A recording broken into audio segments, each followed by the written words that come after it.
আছে। এরপর একদিন পাশের ফ্ল্যাটের দুইটা ভাইয়া প্ল্যান করলো যে ছাদে কি আছে দেখবে। প্ল্যান অনুযায়ী রাত জেগে অপেক্ষা করতে থাকলাম। রাত 2টার দিকে শুরু হয় লাফানোর আওয়াজ। তখন দুজন আস্তে আস্তে ছাদে উঠল। সিঁড়ির মাথা পর্যন্ত উঠেই তারা চিৎকার করে নেমে আসে। তারা যে জিনিসটা দেখলো তা হলো একটা বুড়ি সাদা কাপড় পরা অবস্থায় পুরো ছাদে লাফাচ্ছে, আর তার চেহারাটা ভয়ঙ্কর। সবচেয়ে ইন্টারেস্টিং ব্যাপার ছিল, রাতে যতই পানি তোলা হতো ট্যাঙ্কে পানি থাকতো না। এমন অনেক দিন হওয়ার পর বাড়িওয়ালা এক হুজুর নিয়ে আসেন। সে বিভিন্ন দোয়া পড়ে মিলাদ দিয়ে যায় ছাদে, আর কোরবানির গরুর রক্ত ছিটিয়ে দেয় পুরো ছাদে, আর গরুর মাথার খুলিতে কি যেন তাবিজ লাগিয়ে টাঙিয়ে দেয়। এরপর থেকে আর ওই সমস্যাটা হয়নি। তবে তার কদিন পরেই বাড়িটা উত্তর দিকে সামান্য হেলে যায়। এখনো মাঝে মাঝে সেই ঘটনা মনে হলে গায়ে কাটা দিয়ে ওঠে। যদি ভালো লাগে বলে শোনাবেন। যাই হোক, বেশি কথা না বলে সরাসরি ঘটনায় চলে যাচ্ছে। আমার ঘটনা বা ঘটনাগুলো যদি ভালো লাগে তাহলে অবশ্যই পড়ে শোনাবেন। And yes, I cannot come to studio because of some problems. Okay, let's get started. এই ঘটনাটি আমাদের যে বাড়িটিতে ঘটেছে সেই বাড়িটি 6 তলা, আর 6 তলায় ছাদের সাথে দুপাশে দুটো ফ্ল্যাট আছে। আমার ফ্যামিলি হচ্ছে জয়েন্ট ফ্যামিলি। আগে আমার সব চাচা ও আমরা এক বাড়িতে, ইভেন একই ফ্ল্যাটে থাকতাম, যে কারণে বাসায় ভীষণ লোকজন ছিল। আর তাই সেজন্যই বড় ভাইয়া আপুদের মানে পড়াশোনায় একটু ডিস্টার্ব হতো। 2008-এ আমার ছোট চাচার বিয়ে হয় এবং আমার বাসার অন্য কোনো রুম এমটি না থাকায় আমার বড় আপু যে রুমে থাকতেন আমার ছোট চাচি আর চাচুকে শিফট করে দেওয়া হয়। এন্ড সেই সময় আমার বড় আপু মেডিকেল এক্সামের জন্য প্রিপারেশন নিচ্ছিলেন বলে বাসার এনভায়রনমেন্ট আপুর ভীষণ প্রবলেম হতো। বিসাইড দ্যাট ইন্ডিভিজুয়াল রুম না থাকায় আপুর পড়াশোনায় অনেক অসুবিধা হচ্ছিল।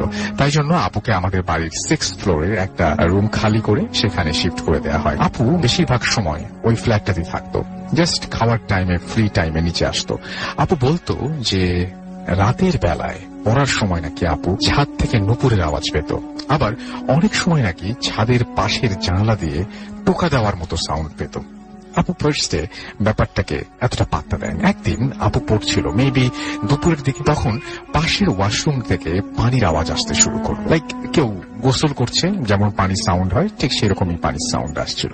সাউন্ডটা পেয়ে আপু তখনই ওয়াশরুমের সামনে গেল এবং গেট খুলে দেখলো যে কিছুই নেই, বাট ওয়াশরুমের ভেতরটা ভেজা, আর কেউ যেন গোসল করে বের হয়েছে, মানে জাস্ট বের হলে যেরকম হয় সেরকম। এই ইনসিডেন্টটা আপু ভয় পেয়ে যায় এবং 3 তলায় নেমে আসে, আর আমার বড় মা মানে আমার চাচিকে ঘটনাটি খুলে বলে।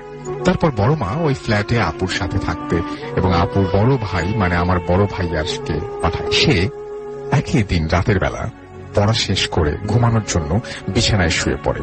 শোয়ার কিছুক্ষণ পরেই আপুর চোখে যায় ব্যালকনির দিকে। আপু নাকি তখন সেখানে লম্বা চুলের খুব সুন্দর একটা মেয়েকে দাঁড়িয়ে দেখতে থাকে এবং দেখতে পায় যে দাঁড়িয়ে আছে। সেটা দেখার পর ভয় পেয়ে আপু চিৎকার দিলে পাশের রুম থেকে বড় ভাইয়া দৌড়ে যায়, বাট ভাইয়া সেই রুমে গিয়ে কিছুই দেখে না। দেন ঘটনাটা শুনে ব্যালকনির গেট লাগিয়ে দিয়ে আপুকে ঘুমিয়ে পড়তে বলে। তারপর আপুর সাথে আরো এই ফ্ল্যাটে অনেক ঘটনা ঘটে, কিন্তু যারা এই ফ্ল্যাটটাতে থাকতে আসে তারা সবাই কমপ্লেইন করে যে তারা নাকি রাতে নুপুরের আওয়াজ পায়, আবার তাদের বারান্দায় প্রায় একটি লম্বা চুলের সুন্দর মেয়েকে তারা দেখতে পায়। তাদের গেট উইন্ডোতে নাকি আস্তে আস্তে টোকা দেওয়ার সাউন্ড পাওয়া যায়, গুনগুন করে গান গাওয়ার সাউন্ড পাওয়া যায়। রাতের বেলা নাকি ওয়াশরুমে কেউ ইউজ করে, আবার কেউ ওয়াশরুমের গেট ছিটকানি নাড়াচাড়া করে, এরকম সাউন্ড পাওয়া যায়। আবার রাতের বেলা ওয়াশরুম বা বারান্দা থেকে খুব সুন্দর স্মেল পাওয়া যায়, লাইক বেলি ফুলের গন্ধের মতো অনেকটা স্মেল পাওয়া যায়। কেউ কেউ কখনো কখনো নাকি বারান্দায় ঝাড় দেওয়ার সময় চুলের গোছাও পায়। এটা হচ্ছে মানে একটা ব্যাপার। এবং আমার আপু মেডিকেল এক্সামে চান্স পেয়ে যায়। মেডিকেল এক্সামে সে ভালোভাবে সাকসেসফুলি সে পরীক্ষাটা দেয় এবং চান্স পেয়ে যায় মেডিকেলে, এবং আপু মেডিকেল হোস্টেলে সেটেল হয়ে যায়। তারপর থেকে আপুর যতবারই বাসায় আসতো ততবারই কিছু না কিছু অদ্ভুত ঘটনা হতো। লাইক একদিন আপু দাদির রুমে বসে পড়ছিল, তখন হঠাৎ করেই বেল বাজে আর কি। এবার কেউ গেট খুলতে না যাওয়ায় আপু পড়া থেকে উঠে গেট খুলতে যায়, মানে সে ভয় যেটা ভয় পেয়েছিল বন্ধ করে সে সঙ্গে সঙ্গে সেখান থেকে বিদায় নেয়। আপু গেট খুলে দিয়ে আসার পর যখন বইটা আবার খোলে তখন নাকি বইয়ের ভেতরে এক গোছা চুল পায়। কেউ মজা করেছে ভেবে আপু রেগে গিয়ে সবাইকে সেই চুলের গোছা দেখায় এবং সেই চুলটা বলে যে না কেউ এই কাজটি করে, এই চুল তাদের মধ্যে কারোরই না। দেন পেঁয়াজ রসুন রাখার শেলফ থেকে একবার আমার সেজো চাচিকে এক গোছা লম্বা চুল পায়। চাচি চুল পেয়ে ভাবে যে এই চুল বড় আপুর, বাসায় একমাত্র আপুর চুলই অনেক লম্বা আর স্ট্রেইট ছিল। শেলফে পাওয়া চুলগুলো ঠিক সেরকমই হওয়ায় চাচি এগুলো আপুর চুল ভেবে ভাবে, কিন্তু পরে আপুকে জিজ্ঞেস করলে আপু জানায় যে এই চুলগুলো আপুর না। আবার মাঝে মাঝে পানির বোতলে একরকম চুলের গোছা পাওয়া যেত। এরকম নানা ধরনের অদ্ভুত ইনসিডেন্ট হতো। এসব নিয়ে কেউ কখনো ভয় পেলে বা প্যানিক হলে আমার দাদি তখন বলতো যে এই কাজগুলো যে করছে সে নাকি আমার ভাগ্যের লক্ষ্মী, এন্ড সে আছে বলেই নাকি আমাদের কোনো ক্ষতি হচ্ছে না, সে নাকি আমাদের প্রবলেম থেকে সেভ করে রাখে সবসময়। কথাগুলো হয়তো শুনে হাস্যকর মনে হতে পারে, বাট আমি যখন ফার্স্ট শুনি আমার কাছেও হাস্যকর লাগে, কিন্তু ঘটনাগুলো মিথ্যা বা হাসির কিছু না। আমাদের ওই বাড়িটার যে কেয়ারটেকার উনিও অনেক সময় বলেন যে উনি নাকি সন্ধ্যার সময় বা দুপুরের সময় কোনো কাজে ছাদে গেলে কিংবা 5-6 তারা সিঁড়ি ঝাড় দিতে গেলে প্রায়ই একটা লম্বা চুলওয়ালা সুন্দর মেয়েকে দাঁড়িয়ে থাকতে দেখে, কিন্তু পলক ফেলতে না ফেলতেই নাকি মেয়েটিকে আর কোথাও দেখা যায় না। এরকম আরো অনেক ছোটখাটো ঘটনা আছে বাড়ি নিয়ে। শুরুতেই আজকে যেটা করব সেটা হচ্ছে প্রতিদিনের মতো আজকেও একটা ইমেইল দিয়ে শুরু করতে চাই। আজকে যে ইমেইল যেগুলো পেয়েছি সেই ইমেইল, এবারের যে ইমেইল সেই ইমেইল যারা পাঠিয়েছেন তাদের মধ্যে খুব কম ইমেইল সিলেক্টেড হয়েছে। গত সপ্তাহে যেমন অনেকগুলো ইমেইল ছিল, আজকে তেমন নেই। তো যেটা পেয়েছি সেটাই পড়ে শোনাচ্ছি, জানি না কেমন লাগবে। যদি ভালো লাগে তাহলে আমারও খুব ভালো লাগবে। যেভাবে লিখেছেন সেভাবেই পড়ে শোনাচ্ছি। আমাদের প্রথম ঘটনা, একটি ইমেল। আসসালামু আলাইকুম রাসেল ভাই, কেমন আছেন জিজ্ঞেস করলাম না, আপনি সবসময় ভালোর দলে। আজকে যে ঘটনাটা বলবো সেটা আমাদের সাথে ঘটে। আমি তখন ক্লাস 8-এ পড়ি। 2002 ফেব্রুয়ারি মাসে আমরা একটা নতুন বাসায় উঠি। বাড়িটা 4 তলা ছিল। 4 তলা থেকে সোজা একটা লোহার সিঁড়ি ছিল ছাদে ওঠার জন্য। 4 তলায় মোট ফ্ল্যাট ছিল 3টা। আমরা 4 তলার একটা ফ্ল্যাটে উঠলাম। আমার ওঠার কিছুদিন আগে বাড়িওয়ালার মা মারা যান। ঘটনাটা শুরু হয় এর 3-4 মাস পর থেকে। অনেক রাতে মাঝে মধ্যে ছাদ থেকে লাফানোর আওয়াজ আসতো। বেশিরভাগই হতো রাত 1টার পর। আস্তে আস্তে সমস্যাটা বাড়তে লাগলো। লাফানোর আওয়াজের সাথে প্রায় কান্নার আওয়াজ অথবা বিক্ষুটে হাসির আওয়াজ পাওয়া যেত। প্রথম দিকে শুধু আমরা 4 তলায় যারা থাকতাম তারাই আওয়াজটা পেতাম। এরপর আস্তে আস্তে ব্যাপারটা সবাই টের পেল। একদিন আমার ফুফাতো ভাই রাতে ছাদে যায় ফোনে কথা বলার জন্য। পানির ট্যাঙ্কের পাশে দাঁড়িয়ে সে কথা বলছিল। হঠাৎ তার পেছন থেকে কেউ ধমক দিয়ে বলে যে এত রাতে ছাদে কি? সে চমকে পেছনে তাকিয়ে দেখে কেউ নেই। তখন সে ভয় পেয়ে নেমে আসে এবং পরদিন থেকে আমাদের সবাইকে ছাদে যেতে নিষেধ করে। এর কিছুদিন পর একদিন রাতে আমি পড়ছিলাম, পড়ার চাপ খুব বেশি ছিল, তাই পড়তে পড়তে প্রায় 2টা বেজে যায়। হঠাৎ শুরু হয় ছাদে লাফানো, কান্না, হাসি আর গরু পানি খেলে যেমন আওয়াজ হয় তেমন শব্দ। আমি ভয় পেয়ে যাই। আম্মু আমার সাথে জেগেছিল। আম্মু তাড়াতাড়ি লাইট নিভিয়ে আমাকে নিয়ে মশারির মধ্যে ঢুকে যায়। হঠাৎ মনে হলো আমার পড়ার টেবিল থেকে কেউ চেয়ারটা টেনে আমার মাথার কাছে নিয়ে আসলো। এমন বিক্ষুটে আওয়াজ হলো যে আম্মু আর আমি ভয়ে একজন আর একজনকে জড়িয়ে ধরে কাঁপছিলাম। উঠে যে লাইট জ্বালাবো সেই সাহস পাচ্ছিলাম না। অনেক কষ্টে যখন লাইটটা জ্বালালাম তখন দেখলাম চেয়ার আগের জায়গাতেই আছে। এরপর একদিন পাশের ফ্ল্যাটের 2টা ভাইয়া প্ল্যান করলো যে ছাদে কি আছে দেখবে। প্ল্যান অনুযায়ী রাত জেগে অপেক্ষা করতে থাকলাম। রাত 2টার দিকে শুরু হয় লাফানোর আওয়াজ। তখন 2জন আস্তে আস্তে ছাদে উঠল। সিঁড়ির মাথা পর্যন্ত উঠেই তারা চিৎকার করে নেমে আসে। তারা যে জিনিসটা দেখলো তা হলো একটা বুড়ি সাদা কাপড় পরা অবস্থায় পুরো ছাদে লাফাচ্ছে, আর তার চেহারাটা ভয়ঙ্কর। সবচেয়ে ইন্টারেস্টিং ব্যাপার ছিল রাতে যতই পানি তোলা হতো ট্যাঙ্কে পানি থাকতো না। এমন অনেক দিন হওয়ার পর বাড়িওয়ালা এক হুজুর নিয়ে আসেন। সে বিভিন্ন দোয়া পড়ে মিলাদ দিয়ে যায় ছাদে, আর কোরবানির গরুর রক্ত ছিটিয়ে দেয় পুরো ছাদে, আর গরুর মাথার খুলিতে কি যেন তাবিজ লাগিয়ে টাঙিয়ে দেয়। এরপর থেকে আর ওই সমস্যাটা হয়নি। তবে তার কদিন পরেই বাড়িটা উত্তর দিকে সামান্য হেলে যায়।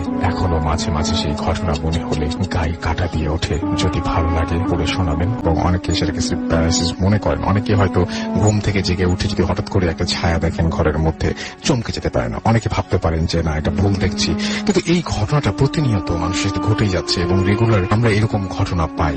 যেমন এখন যে ঘটনাটি আছে সেটিও এরকমই কাছাকাছি একটা ঘটনা। এবং যিনি লিখছেন তিনি বলছেন যে নাম প্রকাশে তিনি অনিচ্ছুক। তিনি লিখছেন যে আমি একজন স্বনামধন্য একটি বিশ্ববিদ্যালয়ের ছাত্রী। আমার বাসায় আমার নিজের সাথে ঘটে যাওয়া একটা ঘটনা আজ আমি শেয়ার করছি। দেরি না করে শুরু করছি। আমাদের বাসাটা ঢাকার দক্ষিণ সিটি কর্পোরেশনের অন্তর্গত।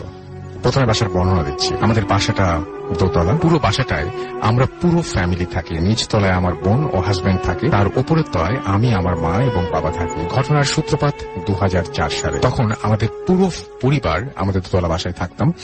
আমাদের বাসার পাশে একটা সরকারি জায়গাও ছিল। তখন খালি একটা জায়গা ছিল, তখন ওখানে অনেক গাছগাছালি দিয়ে ভরা ছিল। এই সরকারি জায়গাটা আমাদের বাড়ির উত্তর দিকে। তো আমাদের বাসার উত্তর দিকে রুমটা ছিল, সেই রুমে আমার বড় বোন থাকতো। তখনও বিয়ে করেনি। ও যখন রাতে ঘুমোতে যেত তখন প্রতি রাতেই ওকে বোবায় ধরতো। এই যে বোবায় ধরার কথাটা আমি বলছিলাম। এবং আমার বড় বোন তখন আমার আম্মাকে ব্যাপারটা খুলে বলে এবং আম্মা বলেন যে ওগুলো কিছু না, এটা এড়িয়ে যেতে হবে। ওই বছরেই আমার বড় বোনের বিয়ে হয়ে যায়। তো রুমটা খালি পড়ে থাকে। আমার বড় বোনের শ্বশুর বাড়ি চলে যাওয়ার পর ওর রুমে আর কেউ থাকে না। প্রায় 5 বছর পর 2009 সাল, তখন আমি ক্লাস 9-এ। আমার বড় বোনের রুমের পাশেই আমার রুম। আমি রাত 8টার দিকে পড়তে বসে এবং শুনতে পাই কে যেন পাশের রুমে, সেই রুমে আমার বোনের খাটের ওপরে লাফাচ্ছে, জোরে জোরে শোঁ শোঁ করে নিঃশ্বাস নিচ্ছে। আমি কে বলে চিৎকার দিতেই কোনো সারা শব্দ নেই। আমি অতটা গুরুত্ব দিই না। এরপর আবার পরদিন একইভাবে খাটের শব্দ এবং সেই ঘন শ্বাস। এবার ফ্লোরেও ঘষাঘষির শব্দ। আর কে যেন ঠিক আমার মতো করে আমার নাম ধরে ওই ঘরটা থেকে ডাকে। আমি পাশের রুমে মাকে ডাকি, মা ডেকেছো? মা বলে কই না তো। এভাবে প্রতি রাতে ঠিক 8টা থেকে 12টা পর্যন্ত চলত। এবার আমি প্রতি রাতে একটা করে খারাপ স্বপ্ন দেখি। অবিশ্বাস্য ব্যাপার, পরদিন সেই স্বপ্নগুলো হুবহু মিলে যেত। এভাবে 2 বছর কেটে গেল। আমি একটা জিনিস খেয়াল করলাম যে আমি এই 2 বছর খারাপ স্বপ্ন যা দেখেছি তা সবই ঘটেছে। মাকে খুলে বললাম, মা তখন বুঝলো না। একবার আমি আমার মা ওই রুমে থাকার সিদ্ধান্ত নেই। ওই দিন রাত 2:30 আমার মা চিৎকার করে ওঠে। আমি ঘুম থেকে উঠে বলি, মা কি হয়েছে? মা বলল, কে যেন একটা ছায়া আমার গলা টিপে ধরেছে। আমি সব বুঝতে পারলাম। পরদিনই মা ওই রুমে আয়াতুল কুরসি টানিয়ে দেন। এরপর সেই ছায়া এবার অন্য রুমে এসেও বিরক্ত করা শুরু করলো। এবার আমার বোন দেখতে পেল কালো ছায়াটাকে। যা দেখলো তা শুনে আমি ভয়ে কেঁপে উঠি। আমার বোন বলল, এক সন্ধ্যায় আমি শুয়ে আছি এবং সেই কালো ছায়াটা আমার মাথার কাছে দাঁড়িয়ে আমার মুখ বরাবর তাকিয়েছিল। আমার বড় বোন তাড়াতাড়ি করে ঘরের লাইট জ্বালাতেই উধাও। তার কিছুদিন পর আমি নিজের অজান্তে সেই রুমে এসে দুপুরবেলা শুয়ে থাকি। হঠাৎ একটা কালো ছায়া যেন আমার পুরো শরীরটাকে ঘিরে ফেলে আর আমাকে শক্ত করে জাপটে ধরে। আমি নড়তে পারছিলাম না। চিৎকার করলেও গলা দিয়ে কোনো সাউন্ড বের হচ্ছিল না। হঠাৎ ওই কালো ছায়াটি আমার পেছনে এসে অনেক জোরে জোরে হাসতে শুরু করলো আর কি যেন একটা ভাষায় আমার কানে কানে ফিসফিস করতে লাগলো। একটা সময় সে বলে উঠলো সে আমাকে চায়। আমি আল্লাহর নাম নিতেই সেটা উধাও হয়ে যায়। আমি তখন কেমন গায়ে শক্তি পাচ্ছিলাম না, মনে হচ্ছিল সারা গা কেউ আমাকে আঘাত করেছে। আমি দৌড় দিয়ে মার রুমে গিয়ে সব ঘটনা বলি মাকে। মা সাথে সাথে ওই রুম সূরা পড়ে বন্ধ করে তালা লাগিয়ে দেয়। কিন্তু আজও ওই রুমের খাটে আওয়াজ হয় যেন কেউ থাকে ওইখানে। আজও আমি বিপদ আসলেই সেই স্বপ্নটা দেখতে পাই, কিন্তু আমার কিছুই করার থাকে না। একজন বিশেষজ্ঞকে জিজ্ঞেস করলে তিনি বলেন ওই জিনিসটা নাকি আমাদের বাড়িতে থাকার চেষ্টা করছে, তাই আমাদের ভীতি দেখিয়ে আমাদের এই বাসায় এসে থাকতে চায়। কিন্তু কিছু করার নেই, কারণ এটা আমাদের অনেক কষ্ট করে তোলা বাড়ি। আমরা কেউই এই বাড়ি ছেড়ে চলে যেতে চাই না। এটুকুই, ভালো লাগলে পড়ে শোনাবেন। বাসাবো থেকে নাম প্রকাশে অনিচ্ছুক একজন এই ঘটনাটি পাঠিয়েছেন আমাদের। আমরা একটা ছোট্ট বিরতি নেব। সাইফ ইবনে শাহেদ, আমি মোহাম্মদপুর সেক্রেটারি থেকে এসেছি। জি, আমার প্রথম ঘটনাটি আমি এখন বলতে যাচ্ছি। এটি মূলত আমার একটা ফ্রেন্ডের কাছ থেকে শোনা। আমাকে নামটা বলতে নিষেধ করেছে, আমি নামটা বলছি না। ওকে যেভাবে বলেছে আমি সেভাবে বলছি। তখন ছিল সামার ভ্যাকেশন। আমি আমার আম্মু আব্বুদের সাথে কোথাও ঘুরতে যাওয়ার চিন্তা ছিল। পরে আম্মু আব্বুরা ডিসাইড করলো যে লন্ডন যাবে। আচ্ছা। পরে আমরা চিন্তা ভাবনা ঠিক রেখেই আমরা লন্ডন যাই। পরে আমরা আমাদের যে হোটেলটিতে ওঠার কথা ছিল সেই হোটেলটিতে যাই, কিন্তু দুর্ভাগ্যবশত আমাদের ওই হোটেলটিতে কোনো রুম ফাঁকা ছিল না। তাই আমাদের অন্য আরেকটি হোটেল খুঁজতে যেতে হয়। আমরা যখন অন্য মানে আমরা একটা হোটেল খুঁজে পাইও, কিন্তু হোটেলটা ছিল অনেক পুরনো একটি হোটেল।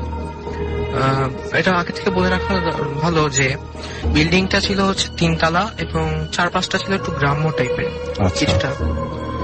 পরে আমরা হচ্ছে আমার আব্বু যে হোটেলের রুম চাই, আমরা চাইছিলাম যে দোতলায় মানে সেকেন্ড ফ্লোরে রুমটা নিতে, কিন্তু সেকেন্ড ফ্লোরে ওরা আমাদের রুম দেয় না, কিন্তু 3 তলায় দেয়। 3 তলায় কর্নারের 2টা রুম আমরা নেই, একটা হচ্ছে আমার আম্মু আব্বুর জন্য আর আমার জন্য একটা।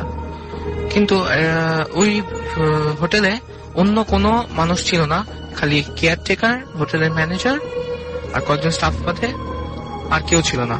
আচ্ছা। পরে ওই দিনকে আমরা বাইরে হচ্ছে হোটেলে ব্যাগ ট্যাগ রেখে বাইরে ঘুরতে চলে যাই। পরে সারাদিন ঘুরে এসে বাসায় যখন আমরা হোটেলে যখন ফিরে আসি, তখন প্রায় রাত 12টা-1টা বেজে যায়। পরে আমি হচ্ছে আমার রুমে শুতে চলে যাই। তখন আমি যখন বিছানায় শুই, তখন আমি খেয়াল করি যে আমার রুমের আয়নাটা কেমন নড়ছে। পরে আমি ভয় পেয়ে টিভিটা অন করি। টিভি অন করে হচ্ছে কিছুক্ষণ টিভি দেখার পরে আমি খেয়াল করি যে টিভি রিমোটটা মানে রিমোট আমার পাশে রাখা ছিল, কিন্তু রিমোটে চাপ না দেওয়া সত্ত্বেও টিভি চ্যানেলটা অটোমেটিক মানে চেঞ্জ হয়ে যায়। আমি প্রচন্ড ভয় পেয়ে টিভিটা বন্ধ করে ফেলি এবং শোয়ার চেষ্টা